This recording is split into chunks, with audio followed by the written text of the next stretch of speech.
हाँ, भ्रष्टाचार हुआ है और भ्रष्टाचार किया किसी और ने नहीं है, बीजेपी के जाने माने नेता ने किया है।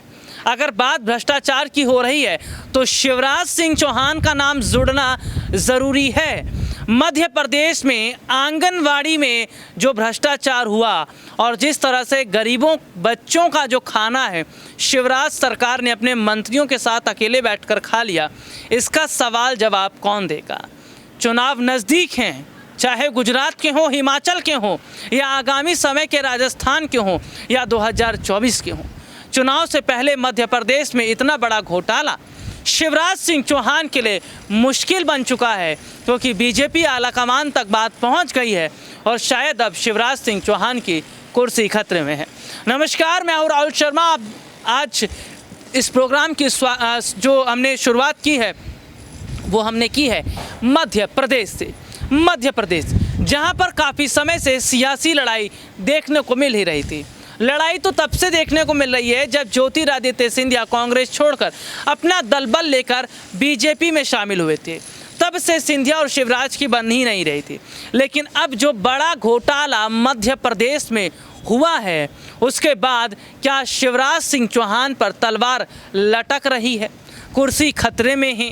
क्या कुर्सी जा सकती है और जाएगी तो किसके हाथ में आएगी? इस पर विस्तार से बात करेंगे। दरअसल ज्योतिरादित्य सिंधिया मध्य प्रदेश में बीजेपी के सबसे बड़े चेहरे कोई और नहीं, ज्योतिरादित्य सिंधिया हैं। ज्योतिरादित्य सिंधिया जिनकी पकड़ मध्य प्रदेश में नहीं केंद्र में भी है। विमान मंत्रालय की जिम्मेदारी उनके पास है और ऐसे में देखा जा रहा है कि मध्य प्रदेश में किस तरह से सिंधिया का दबदबा अब और बढ़ गया जब से शिवराज घोटाले में फंस गए हैं। घोटाला करे तो क्या ना करे, घोटाला करें तो भी फंस गए और घोटाला ना किया तो कैसे काम चलता। हम यहाँ पर यह भी देख रहे हैं कि बीजेपी नेताओं की पुरानी आदत रही है घोटाला करने की। अगर घोटाले की बात हुई है, भ्रष्टाचार की बात हुई है और स्मृति ईरानी का जिक्र ना हो, ऐसा कैसे हो सकता है? गोवा का सिली एंड सॉल जो बार है उसको हम भूले नहीं हैं। स्मृति ईरानी की बेटी जोयस ईरानी जिनका बार था गोवा में सिली एंड सॉल, महंगी महंगी दारू पेश की जाती थी, बीफ और पोर्क जैसी चीज़ें पेश की जाती थी और स्मृति ईरानी अपनी बेटी को बचाने के लिए किस तरह से हमने देखा भी कि सड़क से संसद तक बहुत ज़्यादा हो हल्ला किया। केवल एक ही बात, मेरी 18 साल की बेटी, मेरी 18 साल की बेटी बदनाम किया जा रहा है उसे। मेरी 18 साल की बेटी जिसे विपक्ष साजिश का हिस्सा बना रहा है। लेकिन सवाल तो उस वक्त खड़ा हो गया था कि 18 साल की उस लड़की को इजाज़त कहाँ से मिल गई, लाइसेंस कैसे मिल गया कि वो महंगी महंगी शराबों को बेच सके, बीफ और पोर्क बेच सके। आखिरकार लाइसेंस नाबालिग की उम्र में कैसे मिल गया? वहाँ तो नहीं पहुँचती सीबीआई, ईडी तो वहाँ नहीं नज़र आती या एनसीबी तो नहीं पूछती। यहाँ पर सवाल ये खड़ा हो रहा है कि सरकारी एजेंसियाँ आज जो सवाल खड़ा करती हैं, जो छापेमारी करती हैं, क्या वो केवल विपक्ष के लिए है? और क्या शिवराज सिंह चौहान के घर का रास्ता ये सरकारी एजेंसियाँ भूल चुकी हैं? या फिर यह कहा जाए कि पीएम मोदी ने कहा था न खाऊंगा न खाने दूंगा, ये कहावत विपक्ष के लिए थी, क्योंकि विपक्ष में अगर घोटाला होगा तो पकड़ा जाएगा।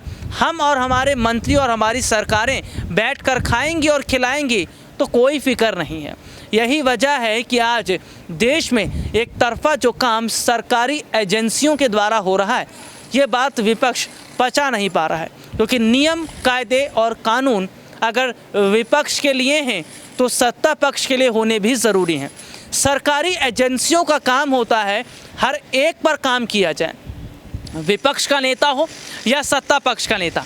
लेकिन इन सब के बीच हम ये देख रहे हैं कि अभी तक शिवराज सिंह चौहान से कोई पूछताछ नहीं हुई है। शिवराज सिंह चौहान के यहाँ कोई छापा नहीं पड़ा है। इसका मतलब है कि बीजेपी केवल और केवल अपने जो करीबी नेता हैं या बीजेपी अपने नेताओं पर ध्यान दे ही नहीं रही है। दरअसल इस वक्त मध्य प्रदेश की बात कर रहे हैं तो हालात शिवराज सिंह चौहान के लिए ठीक नहीं हैं।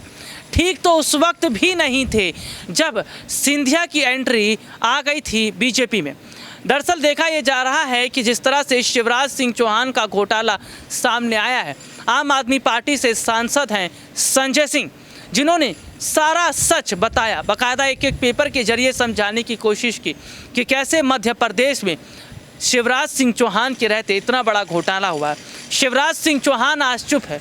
मुझे तो समझ नहीं आता कि बीजेपी के प्रवक्ता जो हर बात पर प्रेस कॉन्फ्रेंस करने लगते हैं, या स्मृति ईरानी जो कांग्रेस पर निशाना साधने लगती हैं, या कांग्रेस के और तमाम बड़े नेता जो आए दिन प्रेस कॉन्फ्रेंस करते हैं, लेकिन शिवराज सिंह चौहान का नाम एक बार भी नहीं लिया, जिक्र तक नहीं किया।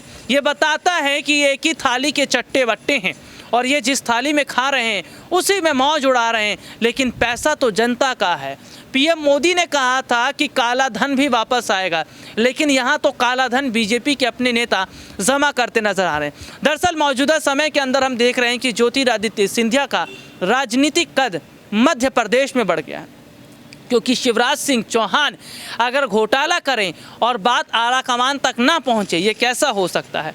दरअसल बीजेपी आगे आने वाले समय के चुनाव में कोई रिस्क नहीं लेना चाहती है। यही वजह है कि स्मृति ईरानी का रोल बीजेपी ने कम कर दिया, क्योंकि गोवा में उनकी बेटी का जो नाम सामने आया उसके बाद बीजेपी समझ गई कि स्मृति ईरानी को ज़्यादा आगे बढ़ाना ठीक नहीं रहेगा।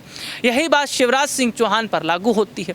शिवराज सिंह चौहान जिन्होंने कई मंत्रियों के साथ बैठकर जो घोटाला किया, जो भ्रष्टाचार किया, आज तमाम तरह के सबूत उनके खिलाफ हैं। आज तमाम तरह के सबूत चीख कर चिल्ला रहे हैं कि घोटाले में शिवराज का बहुत बड़ा रोल है। अगर रोल ना होता तो शिवराज खुद आदेश देते कि जांच होनी चाहिए। तो मौजूदा समय के अंदर के हालात ये बता रहे हैं कि कैसे ज्योतिरादित्य सिंधिया आने वाले समय के अंदर सीएम कमान पर बैठते नजर आएंगे। और अब लग रहा है कि मध्य प्रदेश में शिवराज सिंह चौहान का खेल खत्म होता नजर आ रहा है। शिवराज सिंह चौहान का खेल अगर खत्म हुआ तो समझ लीजिए सिंधिया का अगला नंबर अब लगता नजर आ रहा है। मध्य प्रदेश की राजनीति में लगातार भूचाल है। हालांकि कांग्रेस पार्टी भी पीछे नहीं है। कांग्रेस भी लगातार कई तरह की रणनीति बना रही है, कई तरह की कोशिशें करती नजर आ रही है। और जाहिर सी बात है कि जिस तरह से विपक्ष ने आज शिवराज सिंह चौहान के खिलाफ मोर्चा खोल दिया है, शिवराज सिंह चौहान से तमाम तरह के सवाल पूछे जा रहे हैं, लेकिन उन सवालों का जवाब न शिवराज के पास है, न बीजेपी नेताओं के पास है, और न पार्टी आला कमान के पास है। क्योंकि सीधे तौर पर ये देखा जा रहा है कि शिवराज सिंह जो घोटाला किया उससे बीजेपी में हड़कंप मचा हुआ है। लेकिन कहीं ना कहीं मौजूदा समय के अंदर सत्ता पक्ष के लोग भी, यानी कि मध्य प्रदेश की मैं बात कर रहा हूँ, वहाँ पर सिंधिया के समर्थक भी ये बात कह रहे हैं कि जांच होनी चाहिए, चीज़ें आनी चाहिए, पता होना चाहिए कि किसने किसने घोटाला किया है और किस किस का हाथ है। तो क्या वाकई जो तलवार लटक रही है शिवराज सिंह चौहान पर, वो बात अब कुर्सी तक आ जाएगी? और क्या अब सिंधिया ही संभालेंगे मध्य प्रदेश की कमान, और शिवराज सिंह चौहान का रोल अब मध्य प्रदेश में खत्म है? आज के लिए इतना ही। आपसे फिर दोबारा मुलाकात होगी, तब तक के लिए इजाज़त दीजिए। नमस्कार।